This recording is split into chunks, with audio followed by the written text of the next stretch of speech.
अल्लाहुम्मा सल्लि व सल्लिम व बारिक अला सय्यदना मोहम्मद व अला आलिहि व सहबिही अजमाइन। अस्सलामु अलैकुम, क्या हाल है आप सबका। तो बच्चों ने जब पाइनएप्पल पैनकेक्स खा लिए थे ना, उसके बाद का ये क्लिप है दोपहर के भी बाद का। बच्चों ने तो ब्रेकफास्ट किया ना, क्योंकि मॉर्निंग में इनकी वो चल रही थी, ऑनलाइन क्लास थे हामी की, तो ये सुबह के जागे हुए थे। बट दोपहर में भी इन्होंने पैनकेक्स ही खाए और मैं चाय पी के मैं भी अपना कप यहीं रख गई हुई थी और किचन में और यहाँ वहाँ घर में काम करने लगी हुई थी। जब हम घर पे होते हैं ना तो बिल्कुल लेज़ी लेड बैक एटीट्यूड होता है हमारा। और बच्चों को भी नहीं मैं कहती ये चीज़ें उठाओ, चीज़ें समेटो, तो मैं कहती हूँ चलो घर पे बैठे हुए मैं आते जाते कर लूँगी, रिलैक्स रहे, इनको याद रहे कि हाँ भाई छुट्टियों में घर थे तो बस पड़े रहे हम लोग घर पे आराम किया। तो खैर थोड़ी बहुत यहाँ चीज़ें होती हैं। मिशी तो वैसे ही अब काफ़ी बड़ा हो गया थे, हामी तो अपना गन डालता ही नहीं है चीज़ों का, लेकिन मिशी का ये होता है कि वो कोई चीज़ खाएगा तो रैपर यहाँ वहाँ रख देगा, उसको रिमाइंड कराना पड़ता है। क्योंकि जब छोटा था तब मैंने बिल्कुल नहीं सिखाती थी, तिहामी को मैंने छोटी एज से सिखा दिया था ना, तो मुझे लगता है कि बच्चे गांधी ना डालें तो मतलब एक ऐसे बड़े बड़े से लगते हैं। तो इसलिए मिशी को जो है ना मैंने लाडू सा रखा हुआ है और जो भी करता रहना मैं करने देती हूँ, अनलेस के कोई मेस वगैरह करना चाहे तो उससे मैं रोक देती हूँ। एनीवेज़, तो ये जो थोड़े थोड़े रैपर से ये उठा लिए मैंने, और फिर मिशी को भी मैंने पढ़ाया था क्योंकि उसकी ऑनलाइन क्लासेस नहीं होती, उसकी जस्ट सिलेबस मैंने आपको बताया था कि आ जाती हैं वर्कशीट्स। तो वो सब चीज़ें समेटने के बाद मैंने सोचा कि मैं ये टिश्यूज़ वगैरह भी इसमें लगा दूँ। और बैकग्राउंड में आपको आवाज़ आ रही होगी शायद वॉशिंग मशीन के अलार्म की। वॉशिंग मशीन में भी कपड़े धुल गए हैं जब मैं वॉइस ओवर कर रही हूँ। अच्छा खैर, ये बस एक आखिरी काम यहाँ का रह गया था और उसके बाद फिर मैंने किचन में जाना था खाना बनाने के लिए। और खाना जो बनाया था वो मैं आपसे बाद में शेयर कर लूँगी। मेरे पास एक पिछला भी वीडियो पड़ी हुई थी कुछ दिन पहले की, तो मैंने सोचा कि मैं आपसे पहले वो शेयर कर लेती हूँ। अभी इसमें देखें मेरी मेहंदी थोड़ी ठीक ठीक लग रही है मैंने बनाया था बटर चना मसाला ना, तो वो मुझे याद ही नहीं रहा अपलोड करना। इतनी मज़ेदार रेसिपी बनती है जिसकी कोई हद ही नहीं है, और पता नहीं क्या सोच के मैंने उसको अपलोड नहीं किया। मैंने बटर लिया है और इसमें प्याज डाल दिया, साथ ही थोड़ा सा ऑयल डाल दूंगी ताकि बटर जल ना जाए। और बस इसको हम लोग फिर ज़रा थोड़ा सा सॉफ्ट कर लेंगे। साथ में मैंने ज़ीरा भी ऐड कर दिया। इंग्रेडिएंट्स क्वांटिटी आपको डिस्क्रिप्शन बॉक्स में मिल जाएगी। और उतनी देर में ना मैंने सोचा कि ये टमाटर वगैरह का काम कर लेते हैं। मैं ना असल में ज़्यादा क्वान्टिटी में चने बना रही हूँ क्योंकि मैं तो चम्मच से खाती हूँ, रात में खाना खाती नहीं, लेकिन चने हों दाल हो तो वो मैं छोड़ नहीं सकती, मुझे इतने मज़े की लगती है। खैर तो मैं ज़्यादा बना रही हूँ। तो मैंने काजू लिए हैं, साथ में टमाटर लिए हैं, और इनको मैं ना थोड़ा सा पानी डाल के तो ब्लेंड करके इनकी पेस्ट बना लूँगी। क्योंकि बटर चना मसाला हो, बटर चिकन हो, जो भी हो ना, उसकी ग्रेवी बहुत स्मूथ सी अच्छी लगती है, बिल्कुल भी चंकी सी ग्रेवी अच्छी नहीं लगती। तो इसको मैंने फ़ाइन ब्लेंड कर लिया। लेकिन वैसे ना मैं ये सोच रही हूँ कुछ दिनों में आपको नज़र आएगा कि जनाब मैंने लिया हुआ है नया फूड प्रोसेसर, क्योंकि मैं इससे तंग आ चुकी हूँ, ये अब सही से ब्लेंड नहीं करता और इसके ब्लेड्स भी ख़राब हो गए। इसकी आवाज़ इतनी तेज़ आती है कि बस मैं क्या ही बताऊँ। तो मैं वैसे भी इसमें ना ग्राइंडर नहीं है, तो मैं अब एक ही दफ़ा ग्राइंडर वाला ले लूँगी। खैर इसमें ना मैंने जिंजर गार्लिक पेस्ट भी डाल दिया और इसको ना थोड़ा सा ऐसे लाइट से गोल्डन से हो रहे हैं, तो उसके बाद हम नेक्स्ट स्टेप पे मूव कर जाएंगे। वो जो हमने पेस्ट बनाई थी ना, तो वो हम इसमें डाल देंगे, यानी टमाटर और काजू हैं ये।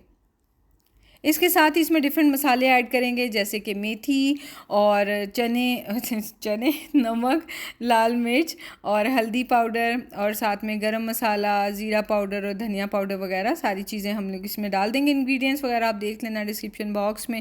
और इसको फिर हम पका लेंगे अच्छी तरह से। हमने इसको ना इसका ऑयल, पानी भी ड्राई हो जाए, ऑयल ऊपर आ जाए, इसका कलर चेंज हो जाएगा और भुना हुआ हो जाएगा ना, तो बड़ा फिर मज़े का लगेगा। बस लास्ट में फिर हमने चने ही डालने हैं। कवर करके इसको पकने रख दिया और बाद में मैं थोड़ा सा इसको मतलब यानी थोड़ा सा भून भी लूँगी ताकि अच्छी सी इसकी खुशबू भी आने लग जाए।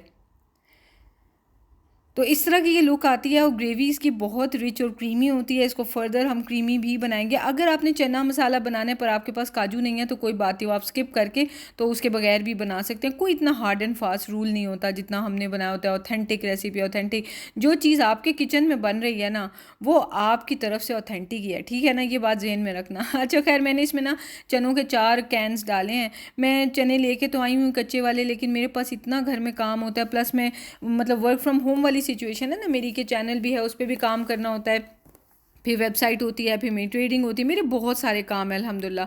तो मेरे पास इतना टाइम नहीं होता कि चने भिगोऊँ, फिर उसको प्रेशर दूँ, फिर उसको मैं पकाऊँ। मुझे ऐसी छोटी छोटी, हालांकि देखा जाए वैसे एक बात है कि इसमें 10-10 मिनट ही लगते होंगे एक्स्ट्रा, पर मुझे जो चीज़ें लगती हैं ना कि मेरा टाइम वेस्ट करती हैं, वो मैं नहीं करती अच्छा खैर, तो इनका जो पानी था ना चिकपीस का, वो मैंने यूज़ नहीं किया है। मैंने सादे चने डाले थे और थोड़े से ना चने मैंने इसमें से जैसे मैश भी कर लिया, क्योंकि उससे चना मसाला जो है ना वो बहुत मज़े का लगता है। और बिल्कुल ऐसे हर चना खड़ा खड़ा नहीं नहीं फिर अच्छा लगता उसमें ना। तो बहरहाल इसको मैंने टेस्ट कर लिया और बहुत मज़े का बना था। इसको आप ज़रूर ट्राई करना, सिंपल से इंग्रेडिएंट्स है जो घर पे पड़ी चीज़ें हैं ना उनसे बन जाते हैं। अब चूँकि ये बटर चना मसाला है तो इसके अंदर हम लोग क्रीम ज़रूर डालेंगे।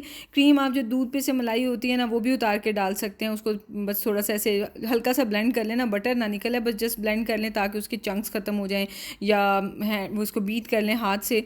तो इसको बीच में हम डाल देंगे। तो मैंने पैकेट वाली क्रीम डाली है और बस इसको हम मिक्स करेंगे और ये चना मसाला जो है ये तैयार हो गया। बस 2 मिनट के लिए हम इसको हल्के फ्लेम पे पकाएंगे ताकि सब फ्लेवर्स इन्फ्यूज़ हो जाएं एक दूसरे में, और बस ये डन हो गया है।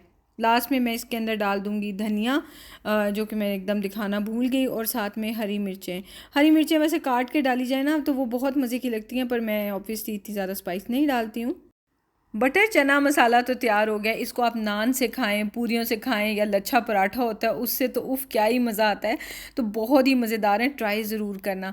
और लेकिन मेरा काम देखें कि लच्छा पराठा तो ये तो वो मैंने आटा ही नहीं गूंदा हुआ था, और शहजाद से मैंने कहा कि आप रोटियां मंगवा लेंगे, तो वो ऑलवेज़ कोऑपरेटिव सपोर्टिव, तो उन्होंने कहा हाँ बिल्कुल मंगवा लूँगा। तो इन लोगों ने रोटी से खा लिया और मैंने जो है वो सादा चम्मच से खा लिया, क्योंकि मैं चने हूँ तो मैं बाज नहीं रह सकती। मोस्टली कोशिश होती है कि रात में जो है ना डिनर स्किप करूं, क्योंकि इंटरमिटेंट फास्टिंग का एक ये भी यही तो तरीका होता है। तो लेकिन खैर मैं खाने बैठ गई। अच्छा खैर, अभी मैं आपको ना मज़ीद इसी वीडियो में 3-4 महीने पीछे भी लेके जाने लगी हूँ। मेरी ज़िंदगी की सबसे बड़ी ख्वाहिश पूरी हुई थी उस दिन, और वो मैंने आपसे पता नहीं क्यों वीडियो शेयर ही नहीं की है। वो मेरी ख्वाहिश थी कि मैं मुफ्ती मेंक को लाइव देख सकूं और मैं उनका लेक्चर अटेंड कर सकूं। हाँ, मुफ्ती मेंक से अगर कभी ज़िंदगी में बात हो जाए तो क्या ही बात है, लेकिन मुझे पता है कि वो इतने बिजी हैं और इतने लोग हैं कि मतलब पॉसिबल नहीं है कि फ़ेस टू फेस वो इस तरह से हर एक से मिलते रहें। तो बहरहाल मुफ्ती मेंक जो है ना वो यूएई आ रहे थे दुबई में। उन्होंने एक मतलब यानी लेक्चर का अरेंजमेंट हुआ था जिसमें डिफरेंट स्कॉलर्स आ रहे थे, और फिर मुफ्ती मेंक ने भी आके तो लोगों को दीन की बातें सिखानी थी। तो हम लोगों ने भी ज्वाइन किया, और जो इस्लामिक लेक्चर्स होते हैं उसमें ये बिल्कुल एंट्री भी फ्री होती है। मैं पहले बिल्कुल आगे जाके बैठ गई ना, मिशी मेरे साथ था, फिर उन्होंने कहा कि नहीं आगे बच्चों वाली लेडीज़ नहीं बैठ सकती, तो फिर मुझे बहुत पीछे आना पड़ा। तो खैर पीछे आके हम लोग बैठे, दूसरी साइड पर जेंट्स बैठे हुए थे, और ये किड्स कॉर्नर है कि जिन्होंने अपने बच्चे यहाँ पर रखने हैं ताकि लेक्चर अटेंड कर सकें सुकून से, तो वो बच्चे जो है ना वो यहाँ बैठ जाएँ। पर मैं लेके तो गई, फिर मैं वापस ले आई मिशी को ताकि वो भी सुने कि दीन की बातें।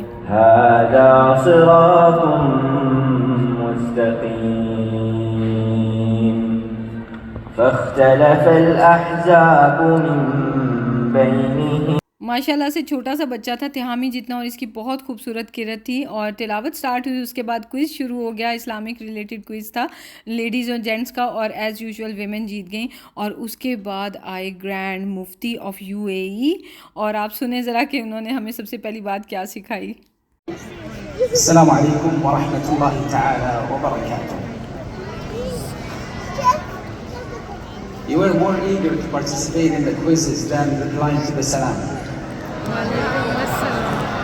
Now, participating in the quizzes is optional. Replying to the salam is not. It's obligatory, right? At least by one of you. So let us try this again. Assalamu alaikum wa rahmatullahi wa barakatuh. Wonderful. Grand मुफ्ती के बाद एक दो और भी scholars आए थे, और फिर मुफ्ती मेंक आए थे, और सब लोगों को मुफ्ती मेंक का तो बड़ी शिद्दत से इंतज़ार था। तो ग्रैंड मुफ्ती का भी काफ़ी पावरफुल लेक्चर था, और उनके बाद अयाज़ हुसी आए थे, और ये आई थिंक सऊदी अरब से आए हुए थे, और इनकी किरत बहुत अच्छी थी। तो जब ये लेक्चर दे रहे थे उस वक्त मुफ्ती मेंक आ गए थे, और सब लोग उनके लेक्चर सुनने के बजाय ना मुफ्ती मेंक को स्क्रीन पर देखना शुरू हो गए, डायरेक्ट देखना शुरू हो गए। तो वो हंस रहे थे कि ये सही है कि मेरे लेक्चर में मुफ्ती मेंक आप आ गए हैं, तो अब लोग मुझे सुनना ही नहीं चाह रहे। मतलब मजाक भी हो रहा था साथ साथ।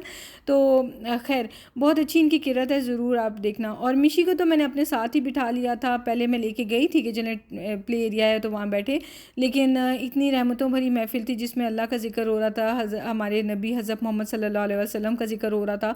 तो हम उसमें जो है वो मिशी को मैं खेलने के लिए भेज देती। और दूसरी बात, शहजाद मुझे कह रहे थे कि तुम्हें बहुत ज़्यादा ही शौक़ है, तो तुम ना चुप करके सुनना, मिशी को जो है ना मेरे साथ भेज दो।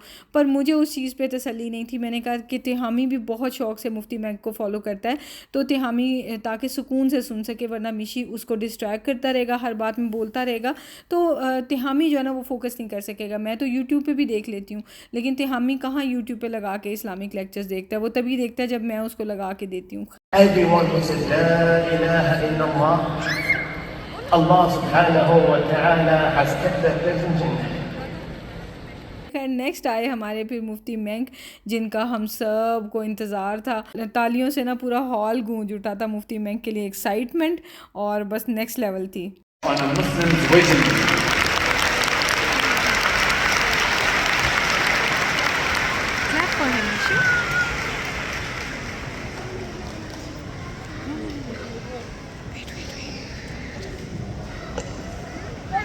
Assalamu alaikum wa rahmatullahi wa barakatuh.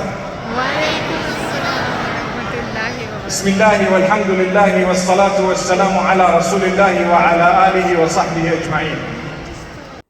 मुफ्ती मेंक ने तकदीर के बारे में बात की थी और जो हमारी लाइफ में तकालीफ आती हैं उनको कैसे डील करना है उस बारे में बात की थी। तो चलें थोड़ा सा आपको भी सुनवाती हूँ मुफ्ती मेंक ने क्या बोला था। For this earth and this worldly life, there would be no purpose in creating paradise, but He wants us to go through challenges. I want to tell you something. How many of us think that I've got so many problems, I just wish I didn't have these problems? Well, it's good. You make dua to Allah, you call out to Allah, you cry to Him, you get closer to Him because you have problems. At times, if you didn't have those problems, you wouldn't get closer to Him. But what you don't realize, and this is a very deep point, sometimes as a result of doors that Allah closed for you, He's opened for you what He actually gave you beyond other people. It could be a different ease.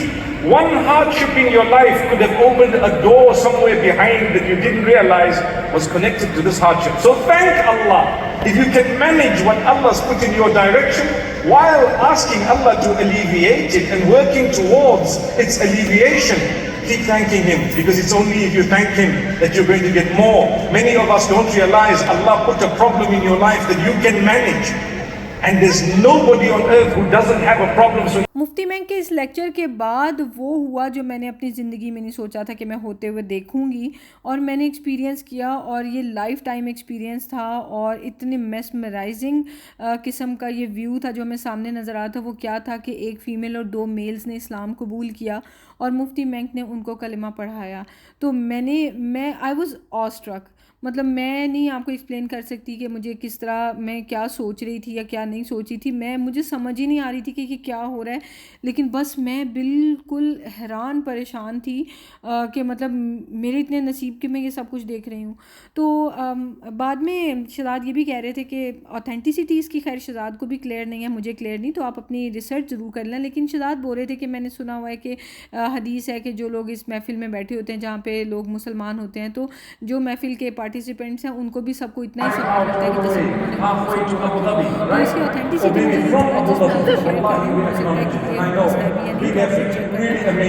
I see faces I recognize and I see some, maybe a lot that I don't, but some that I do. I want to acknowledge everyone. If I can't meet you in person, forgive me. I'm just a human being. You know, my hands are also sweaty. It's okay. May Allah bless you.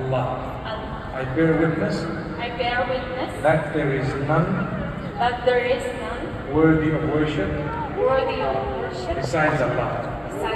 I bear witness that Muhammad, peace be on him, is his messenger and prophet.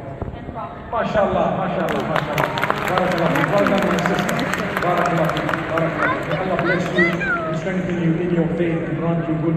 Muhammadan Rasul Allah. I bear witness that there is none worthy of worship besides Allah. I bear witness that Muhammad, peace be on him, is his messenger and prophet. MashaAllah, MashaAllah, tabarakallah.